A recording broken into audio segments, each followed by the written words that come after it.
Hello viewers, আসসালামু আলাইকুম। Welcome back to my channel. আপনারা সবাই কেমন আছেন? আশা করি ভালো আছেন। আমিও ভালো আছি, আলহামদুলিল্লাহ। আমি আজকে আপনাদের দেখাবো 1 কাপ আটা আর একটা ডিম দিয়ে খুবই সহজ একটা বিকালের নাস্তার রেসিপি। আশা করি এই রেসিপিটা আপনাদের কাছে ভালো লাগবে। ভিডিওটা পুরোটাই দেখার চেষ্টা করবেন, টেনে টেনে দেখবেন না। আশা করি আমার ভিডিওটা ভালো লাগলে অবশ্যই কমেন্ট করে জানাবেন আপনারা। এখন আমি নিয়ে নিয়েছি একটা ডিশে 1 কাপ আটা, নিয়ে নিচ্ছি একটা ডিম, 1.5 চা চামচের মতো গুঁড়া দুধ আর স্বাদ মতো লবণ। আপনারা চাইলে এখানে আটার বদলে ময়দাও দিতে পারেন। আর আমি এখানে নিয়েছি একটা বড় ডিম। যদি ছোট ডিম হয় তাহলে 2টা নিলেই হবে। আর এখানে যদি পানির প্রয়োজন হয় তাহলে পানি দিলেই হবে। আমার এখানে কোনো রকম পানির প্রয়োজন হবে না, এই ডিম দিয়েই হয়ে যাবে। এখন বেশ কিছুক্ষণ হাত দিয়ে মাখিয়ে একটা ডো তৈরি করে নেব। আমার তেল দেওয়ার কথা মনে ছিল না, তাই আমি এখানে রান্নার তেল দিয়ে দিচ্ছি পরিমাণ মতো। দিয়ে আমি আবার হাত দিয়ে মাখিয়ে নেব।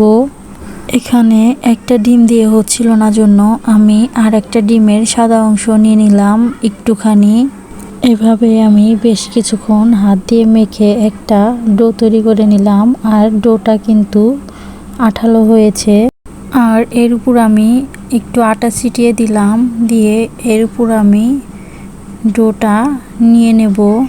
এবার এটাকে একটু মথে মসৃণ করে গোল করে নেওয়া হয়ে গেছে। এখন এটাকে বেলে গোল করে রুটির মতো করে নিচ্ছি।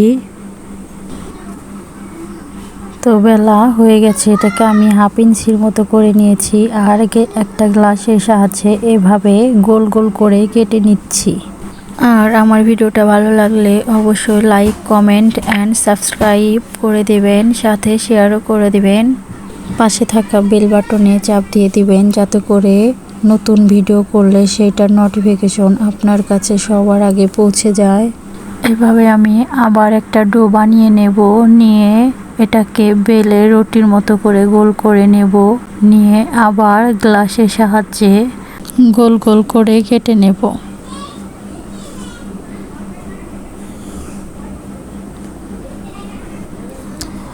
এখন আমার গোল করে কেটে নেওয়া শেষ সবগুলো। আপনারা চাইলে এই পিঠাগুলোতে একটু ডিজাইনও করে নিতে পারেন। এখন আমি একটা কড়াইয়ে তেলটা বেশ কিছুক্ষণ গরম করে নিয়েছি। তেলটা গরম করে নিয়ে পিঠাগুলো গরম তেলে দিয়ে দিলাম।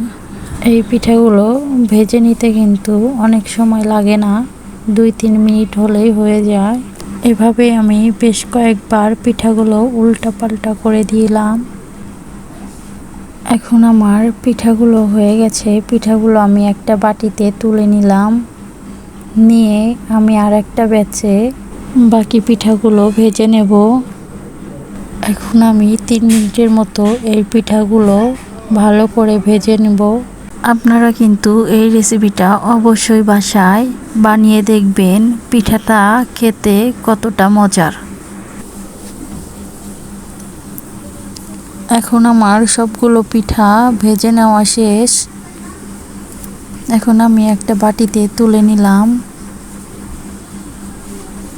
আর এখানে আমি একটা প্যানে 1 কাপ চিনি আর 1 কাপ পানি দিয়ে দিলাম। দিয়ে 10 মিনিটের মতো জাল করে শিরা তৈরি করে নেব। ঢাকনা দিয়ে ঢেকে দেব। 10 মিনিট পর শিরাটা তৈরি হয়ে গেছে। এখন আমি এই শিরাটার মধ্যে ভেজে রাখা পিঠাগুলো দিয়ে দেব। সবগুলো পিঠা দেওয়া হয়ে গেছে। আর এটা আমি 5 মিনিটের মতো জাল করে নেব, যাতে করে শিরাটা পিঠাগুলোর ভেতর যায়। এখন আমার পিঠাগুলো 5 মিনিট পর হয়ে গেছে। এখন আমি আপনাদের পরিবেশন করে দেখাবো। আপনারা দেখেন পিঠাগুলো দেখতে কতটা সুন্দর দেখাচ্ছে আর অনেক সফটও হয়েছে। বিকালের নাস্তায় ঝটপট তৈরি করে নিতে পারেন এই রেসিপিটা। আর আজকের ভিডিওটা এই পর্যন্তই। দেখা হবে অন্য কোনো নতুন ভিডিওতে। ততক্ষণে সুস্থ থাকবেন, ভালো থাকবেন। আল্লাহ হাফেজ।